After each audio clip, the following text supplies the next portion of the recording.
కజకిస్తాన్లో ఘోర విమాన ప్రమాదం జరిగింది. విమానం కూలి 72 మంది మృతి చెందినట్టు తెలుస్తోంది. ప్రయాణికులతో వెళ్తున్న విమానం ఒక్కసారిగా ఆకాశం నుంచి నేలపైకి వాలిపోయింది. భారీగా పేలుడు శబ్దాలతో ప్రమాదం జరిగింది. ఈ ఘటనలో మృతుల సంఖ్య పెరిగే అవకాశం ఉంది. విమానం కూలిన ప్రాంతంలో దట్టంగా మంటలు వ్యాపించాయి.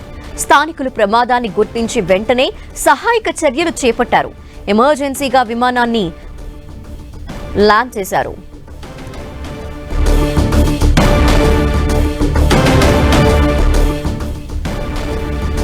విమానాన్ని ఇమీడియట్ గా ల్యాండ్ చేయాలని ప్రయత్నించిన ఫలితం లేకుండా పోయింది.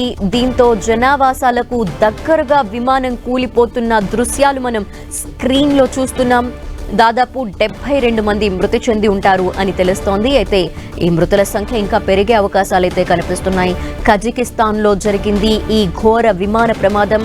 భారీగా శబ్దాలు రావటంతో పాటు అందులో విమానంలో మంటలు కూడా చెలరేగాయని తెలుస్తోంది. అయితే సాంకేతిక కారణాలతో ఈ ప్రమాదం జరిగిందా లేక ఇంకేదన్నా ఇతర కారణాలు ఉన్నాయా అనే విషయానికి సంబంధించి డీటెయిల్స్ రావాల్సి ఉంటుంది.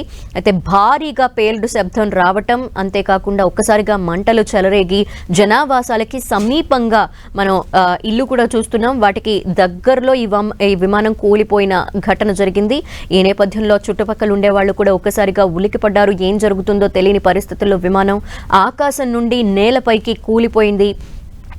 దీంతో అక్కడ స్థానికులంతా కూడా రెస్క్యూ కోసం అక్కడికి చేరుకున్నారు అని తెలుస్తోంది.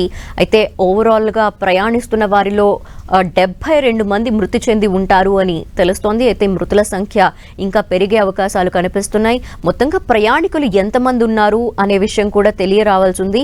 అయితే పైలట్ విమానాన్ని ల్యాండ్ చేసేందుకు ప్రయత్నించారు అని కూడా తెలుస్తోంది.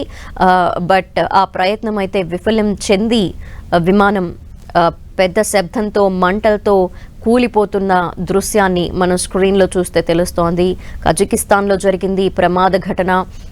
విమానం కూలిపోయి 72 మంది దాదాపు మృతి చెందారు. ఇక మరికొంతమంది ఇంకా ప్రమాదంలో ఉండే అవకాశాలు అయితే కనిపిస్తున్నాయి. ప్రయాణికులు అసలు ఎంతమంది ఉన్నారు అనే సంఖ్య కూడా ఇంకా బయటకు రావాల్సి ఉంది.